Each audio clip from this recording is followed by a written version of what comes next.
اس سلسلہ اجتماعات کے اعتبار سے الوداعی تحفہ ہوگا۔ اب میں آغاز کر رہا ہوں۔ پہلی بات، اس سبب میں 3 باتیں مجھے کہنی ہیں۔ سب سے پہلی بات یہ کہ زندگی کی سب سے بڑی حقیقت موت ہے۔ ہم بھلائے رکھتے ہیں، اپنے ذہن سے اسے دور رکھتے ہیں، لیکن واقعہ یہ ہے کہ زندگی کی سب سے بڑی حقیقت موت ہے۔ خدا کے منکر پیدا ہوئے ہیں، لیکن موت کا انکار کرنے والا تو کوئی پیدا نہیں ہوا۔ اس لیے میں نے آیت آپ کو سنائی، کل نفس ذائقۃ الموت، ہر ذی نفس کو موت کا مزہ چکھنا ہے، ہر جاندار کو موت کا مزہ چکھنا ہے۔ ثم الینا ترجعون، پھر ہماری طرف لوٹا دیے جاؤ۔ تو زندگی کی سب سے اہم حقیقت موت، اور موت کے بعد رجوع اللہ، آخرت، یہ سب سے بڑی حقیقت ہے۔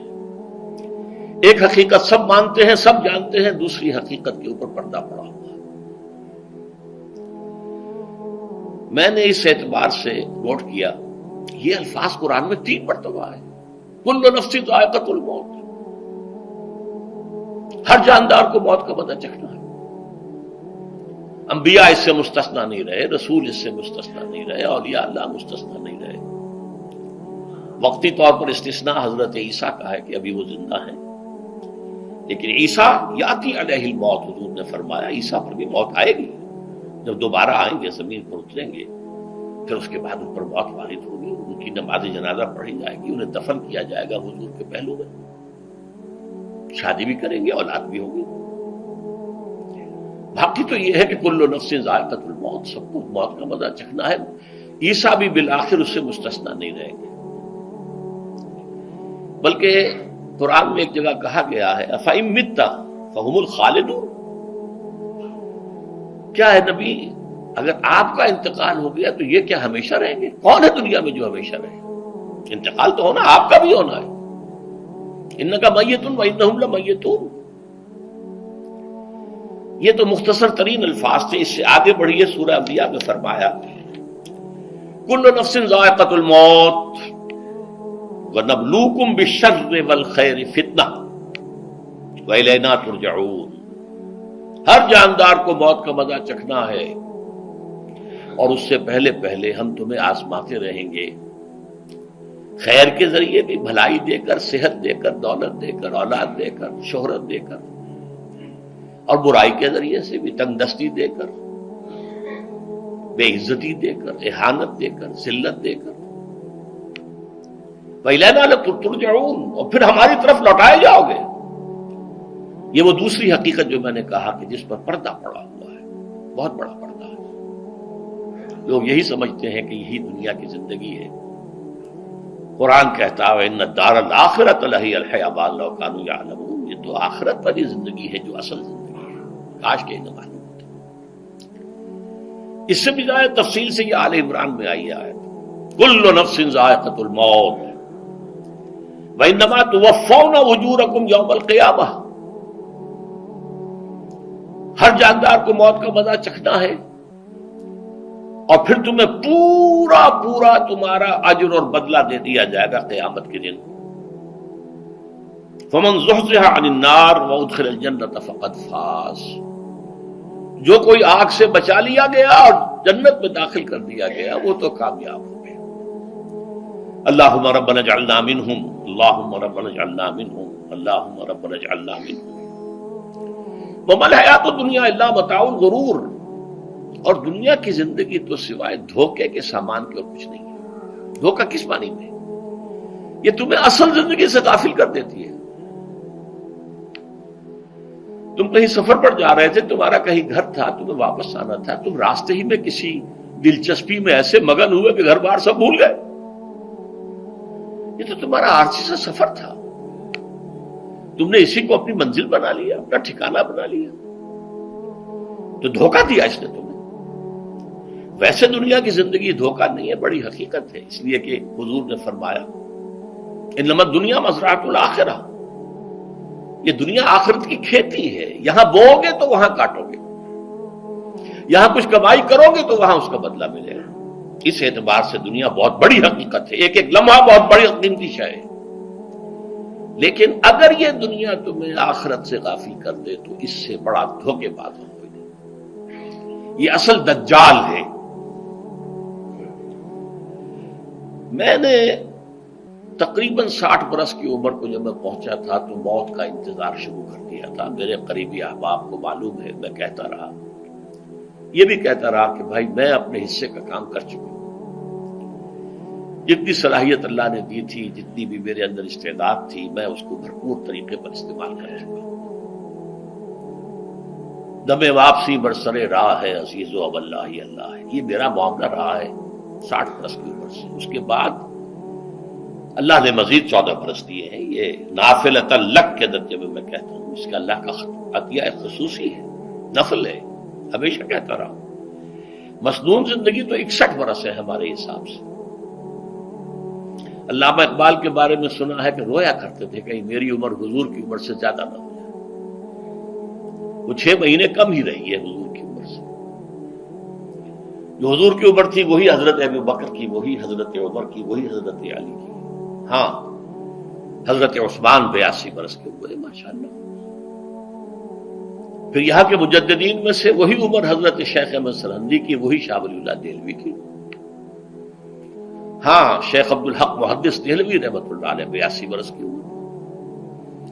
لیکن یہ میں کہا کرتا تھا مسنون عمر تو 61 برس ہے، جسے ہم 63 کہتے ہیں، وہ اصل میں ہمارے حساب سے 61 بنتا ہے۔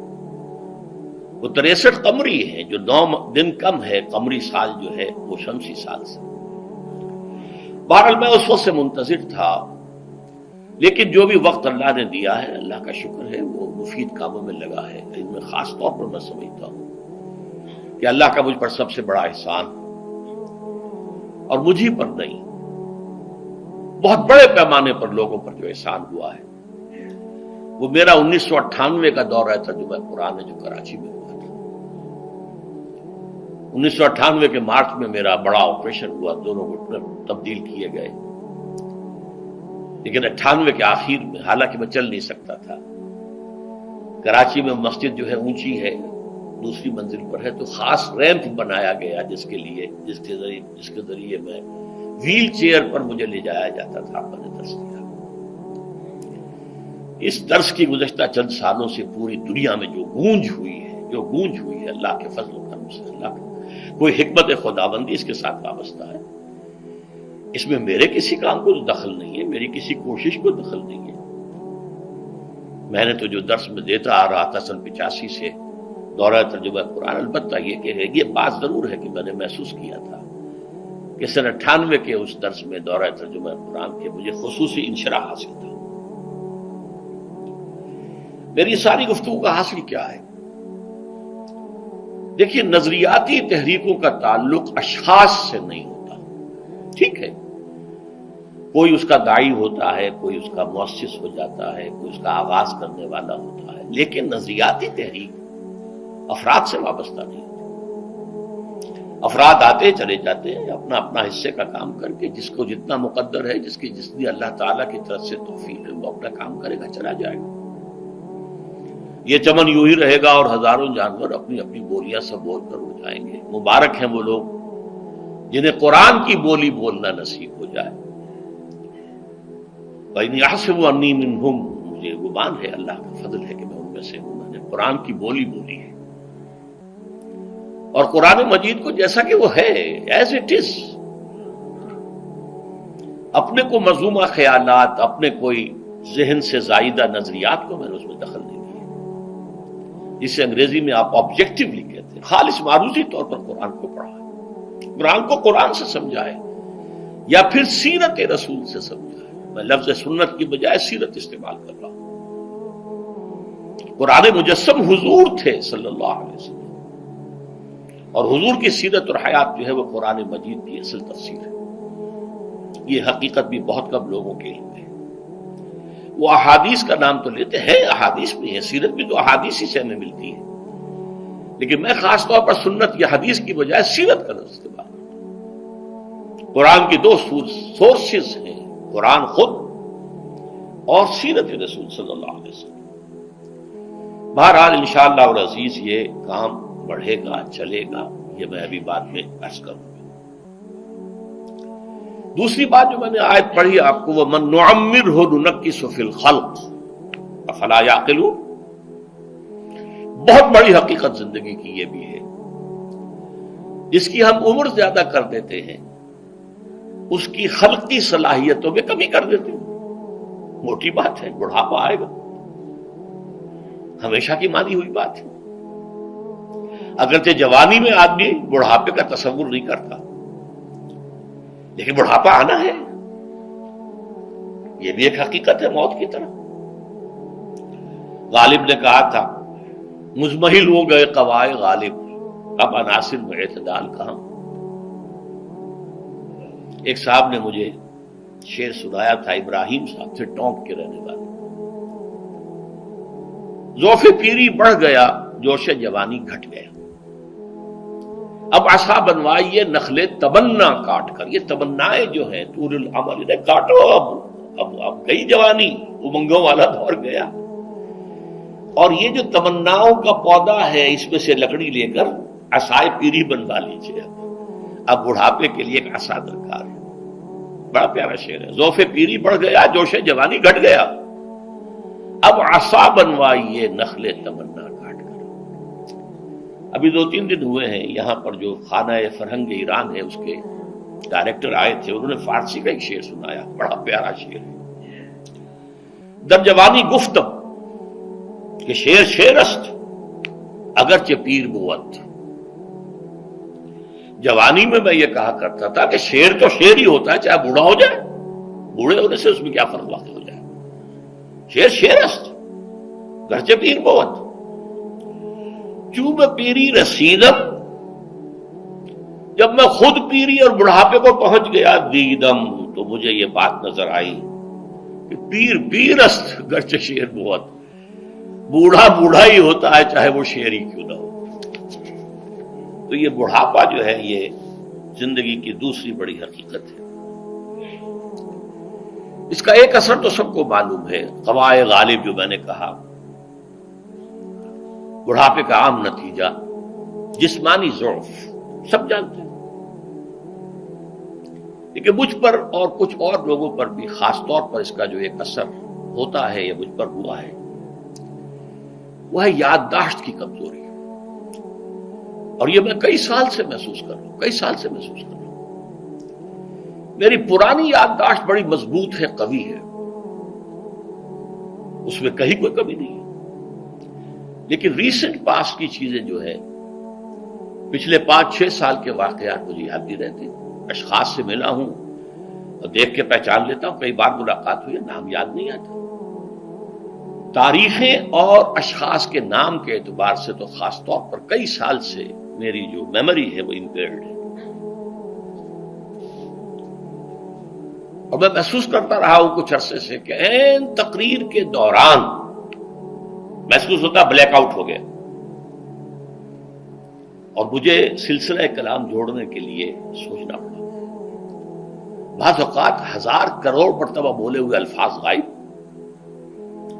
اب چاہے کتنا ہی زور لگا لوں وہ لفظ یاد نہیں آئے گا، ہاں تھوڑی دیر کے بعد خود بخود یاد آ جائے گا۔ میرے اس آپریشن سے اب کچھ عرصے پہلے تک جو میری تقریریں یہاں ہوئی، ان میں بہت سے لوگوں نے نوٹ کیا، میری تقاریر میں اب وہ روانی نہیں رہی تھی، وہ جو کراس ریفرنسز آیا کرتے تھے، جس کی بنا پر ایک مولانا عبد الکریم پاریخ صاحب تھے ناگپور کے، انڈیا کے، مولانا علی میاں کے وہ خلفاء میں سے، انہوں نے تفسیر بھی لکھی ہے قرآن کی، وہ ایک مرتبہ لاہور آئے تھے تو مجھ سے بھی ملاقات ہوئی، میرا درس بھی سنا، پھر یہاں وہ ایک دینی ادارے میں گئے، وہاں میرے خلاف باتیں ہو رہی تھی، تو انہوں نے کہا بھائی اس شخص کی کیا بات کرتے ہو، اس کے سامنے تو معلوم ہوتا ہے کہ قرآن کھلا ہوا ہے، جہاں سے چاہے لے لے، پھول کھلے ہیں گلشن گلشن، لیکن اپنا اپنا دامن، تم کیا بات کر رہے ہیں اس کے بارے میں۔ تو عبد الکریم پاریخ صاحب کی وہ جو تاثر تھا وہ صحیح تھا، کراس ریفرنسز کا آنا، القرآن یفسر بعضہ بعضا، اس میں بہت کمی آ گئی۔ بہرحال اس کے علاوہ تیسری چیز ہوتی ہے بڑھاپے میں ریزسٹنس کی کمی کی وجہ سے عوارض. بلڈ پریشر کا میں مریض ہوں اور کوئی 25 برس سے ہوں، شوگر کا میں مریض ہوں اور کوئی 5 برس سے ہوں. ایک خاص برس جو مجھ پر آیا ہے آج سے 4 سال پہلے، اس کی ایک تاریخ ہے. یہ جو امراض دماغی کے ماہرین ہیں یہ کہتے ہیں کہ ایک مرض ہے بائی پولر ڈپریشن. انسان میں کبھی تو انشراح ہوتا ہے، ایکٹیویٹی ہوتی ہے، سوچتا ہے اور ایکٹیو کرنے کے لیے، گفتگو کے لیے، بھاگ دوڑ کے لیے طبیعت میں آبادی ہوتی ہے. کبھی وہ بجھ سا جاتا ہے، کبھی وہ حرکت کرنے کو جی نہیں چاہتا، پڑا رہے کسی کونے میں، سو جائے. تو یہ بائی پولر معاملہ کہلاتا ہے، یہ ویو چلتی ہے. اچھا یہ ہے ہر انسان میں، جسے ہم عام طور پر کہتے ہیں موڈ آف ہے بھائی میرا، مجھ سے باتیں کرو. تو یہ موڈ کا آف ہو جانا، آن ہو جانا، یہ عام آدمی میں بھی ہوتا ہے. لیکن جو اللہ کے کسی فضل و کرم سے زیادہ ذہین ہو، زیادہ حساس ہو، ان میں پھر یہ جو ویو ہے یہ زیادہ اونچائی زیادہ نیچائی، زیادہ اونچائی زیادہ نیچائی، اور اس کو پھر ہم کہتے ہیں مرض، بائی پولر. یہ ہمارا خاندانی مرض ہے. والد صاحب کا تھا، بڑے بھائی اظہار احمد صاحب کو ہوا، میری بڑی ہمشیرہ کو ہوا. عام طور پر اس کی عمر ہوتی تھی 3 تجربے مجھے ہیں. والد صاحب کو 13 برس میں نے اٹینڈ کیا ہے اس بیماری میں، سن 52 سے 65 تک جب کہ ان کا انتقال ہوا. تو یہ عام طور پر شروع ہوتا ہے 50 برس کے لگ بھگ. میری عمر جب 50 برس کے لگ بھگ ہوئی تو مجھے کئی مرتبہ محسوس ہوا کہ میری تقریر کے دوران سوئچ آف ہوتا ہے. ایک مرتبہ سن 70 میں میری یادداشت کئی گھنٹوں کے لیے بالکل ضائع ہو گئی. اس کا میں نے تذکرہ کیا ہوا، میری کتاب ہے حساب کم و بیش. جو کیفیت مجھ پر گزری تھی، جس کرب کے عالم میں وہ چند گھنٹے مجھ پر گزرے تھے، میں انہیں الفاظ میں بیان نہیں کر سکتا. آدمی خراب ہے، نہ ابتدا کی خبر ہے نہ انتہا معلوم، کچھ بھی نہیں.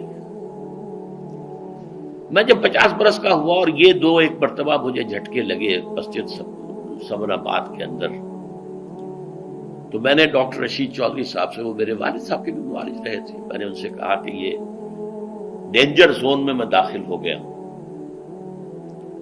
ان کا نہیں، آپ کو یہ نہیں ہوگا، اس لیے کہ آپ اللہ کے کتاب کی خدمت کر رہے ہیں.